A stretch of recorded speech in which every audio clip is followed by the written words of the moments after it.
आम्ही तुमचं आणि बानाईचं दर्शन घ्यायला आलो बघा।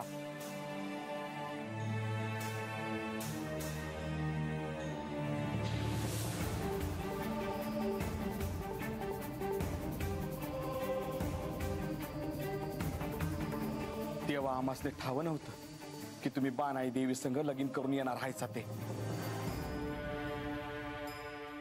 होय देवा, असं ठाव असतं तर समधी तयारी केली असती तुमच्या येण्याची। देवा आमची चूक पदरात घ्याजी।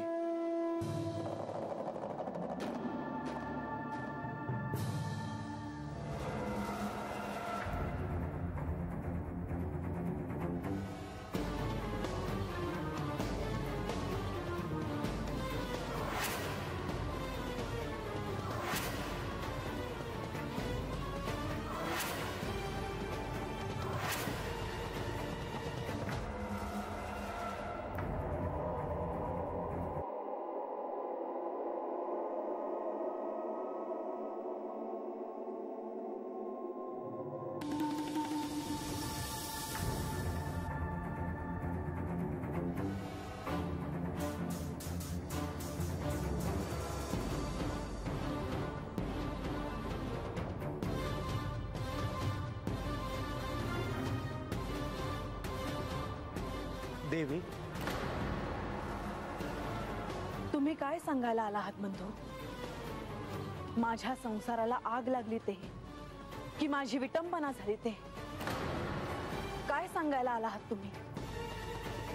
सगळं जग माझ्याकडे पाहून हसत आहे आणि मी ते पाहत राहावं? आता तुमच्या जवळ सांगण्यासारखं काही राहिलंच नाहीये बंधू। देवी, मला तुमचा क्रोध कळतो आहे।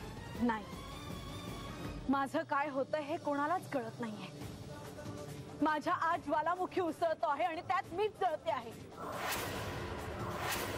देवी, आता जी परिस्थिती उद्भवली आहे ती पाहता तुमचा प्रक्षोभ अगदी योग्य आहे, परंतु यातून काहीतरी मार्ग काढावा लागेल। तुम्ही जर मध्यस्थी करायला आला असाल तर तुम्ही जाऊ शकता। तुम्ही त्यांना आणायला जाणार होतात ना? तुम्ही आलात पुढे आणि आता ते त्या तिला घेऊन आले ते जेजुरीत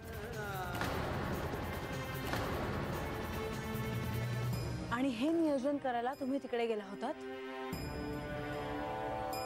देवी, मी त्यांना आणायलाच गेलो होतो, परंतु माझ्या समोर अशी परिस्थिती उद्भवली की मला तिथून येताच येईना। माझा याच्यावर विश्वास नाही। तुम्ही त्यांचं लग्न लावून देण्यासाठीच तिकडे गेला होता। तुम्हीही माझा विश्वासघात केला आहे बंधू।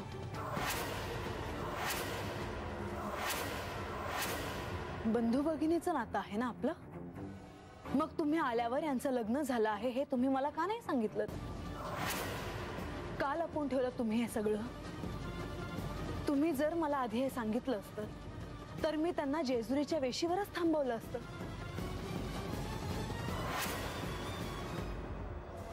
गडाच्या पायथ्यापर्यंतही मी त्यांना पोहोचू दिलं नसतं। का नाही सांगितलं तुम्ही मला? तशी श्री खंडेरायांची आज्ञा होती देवी।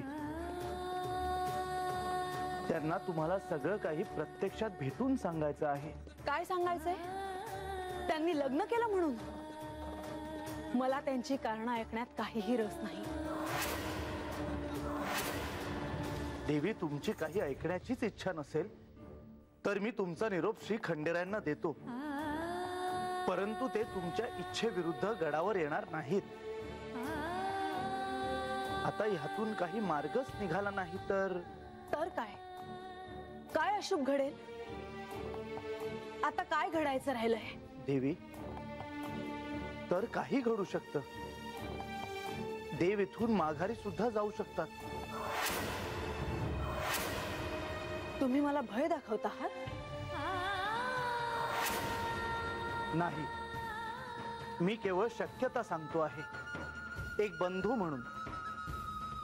मला असं वाटतं की तुम्ही असं होऊ देऊ नये, कारण जर पुन्हा देव जेजुरी सोडून गेले तर ते पुन्हा यायचे नाहीत।